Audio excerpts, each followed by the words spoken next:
So getting a client as a freelance social media manager is hard, especially if you're just starting out. So today I'm going to share with you what worked for me and how I was able to get a client from UpWork in just 7 days.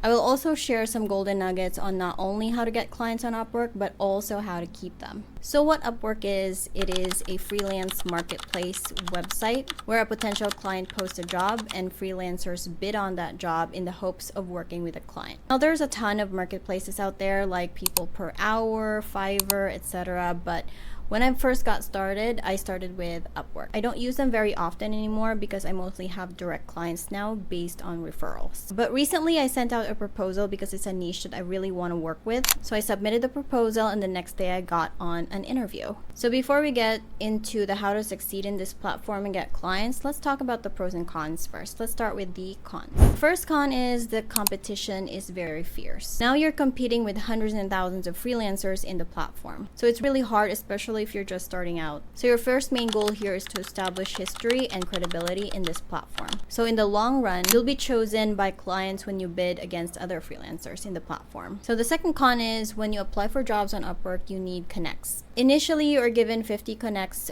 by UpWork as default when you sign up for their platform. But believe me, 50 connects is totally not enough, especially if you are just starting out in the platform. For me personally, when I was first starting out, I had to spend $30 for extra connects so I can apply for more jobs, because each job now requires about 16 connects to apply. So if you're given 50, so how many jobs can you apply? So in the beginning, you're going to be forced to buy connects if you want to apply for more jobs. So luckily I started my UpWork account back in the day, and back then it only requires about 4 to 8 connects when you apply for a job. Now it's 14 to 16 or even 18 connects per job. The next con is scams. What freelancers notice nowadays is not only low paying clients, but scammers in the platform. Some clients will scam you out of free work. Some will scam you for money. So be very careful when you apply for those jobs. The next con is definitely the fees. So UpWork takes about 10% from your total earnings. And likewise, the fees for clients to pay their freelancers also increased, and it's getting worse and worse. And now let's talk about the pros. Now, once you're established on UpWork, it reduces the friction of finding new clients. So by established, you have a lot of 5-star reviews, positive feedback from clients, you got 100% job score, and you're considered top rated in the platform. So when a client sees these accolades,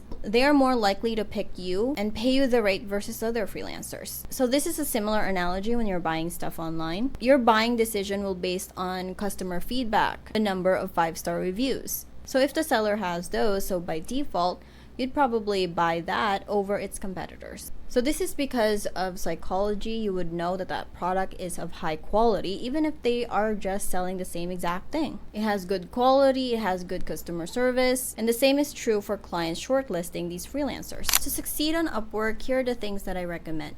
First is you need to optimize your profile. Your profile is the first impression on potential clients. So you need to make sure that it is complete, it is professional, and it showcases your skills and experiences effectively. So highlight your specialization and your unique selling point. The goal is communicating your value proposition clearly. So the next tip is when you send out a proposal, it has to be customized. Read the job description and understand your client's needs and tailor your proposal to address those needs. Show how your skills and experience make you the best fit for the job. And here's the one thing you need to avoid. Avoid generic proposals. They rarely stand out. Especially avoid AI. I know UpWork has this feature now, but clients can tell. So here's a pro tip.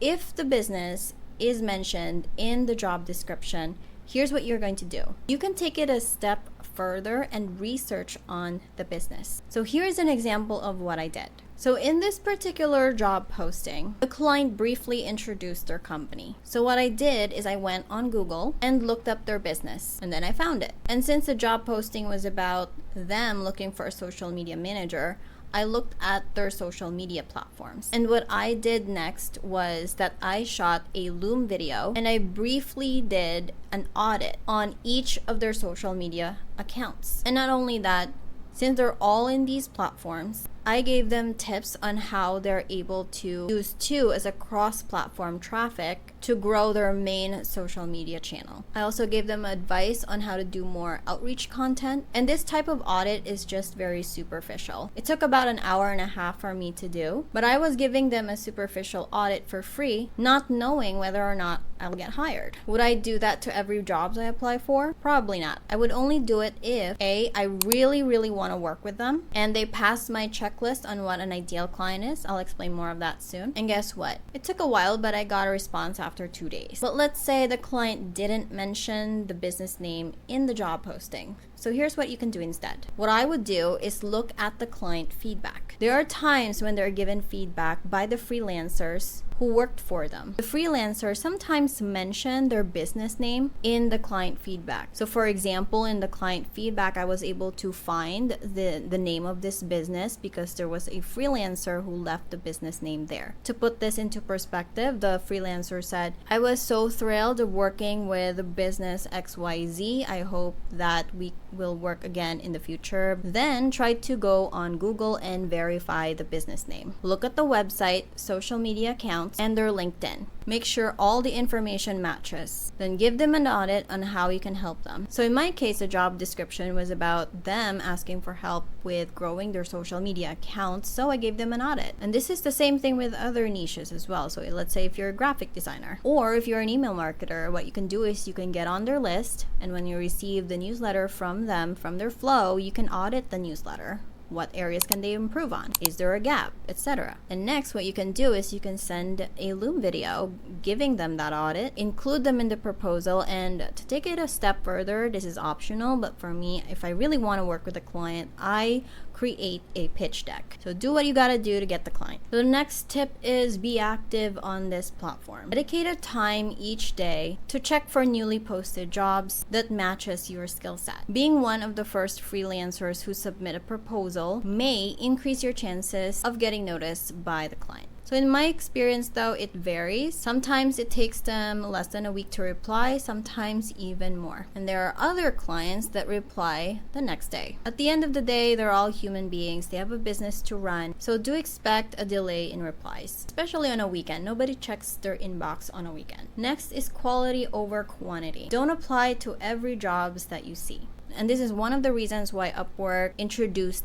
connects. So freelancers won't spam the listings and apply to every jobs they see, even if it doesn't match their skill set. So what you do is you need to focus on jobs that you are only qualified to do. If you think you have the skill sets for it, then go for it, because this increases the chances of you getting hired and doing a good job and then getting a positive feedback. The next tip is very important. You need to build a strong reputation there on Upwork. That is your main goal if you're just starting out. It is a no-brainer, but what you need to do is you need to deliver high quality work, communicate effectively, and be reliable. Now, this is super important. I say this because I have got a client praise, which led me to full-time work. So I started out as a contractor, and eventually I was hired to be full-time in their team. And not only that, when I was looking at the client feedback section, I noticed some of the negative feedbacks were from the lack of communication. So one of the feedback was that it takes them ages to reply to a client, which ultimately ended the contract and they were given a negative review. And that is something that we need to avoid if we're just starting out. So you need to do these two things in order to get a positive feedback from clients and a 5-star review. This can significantly boost your reputation in this platform. So to wrap up, it may take some time to land your first job, especially given the competition, since everybody wants to work from home now. But I say to you, don't get discouraged. I personally know of someone who applied for 100 job listings on Upwork before they got their first client.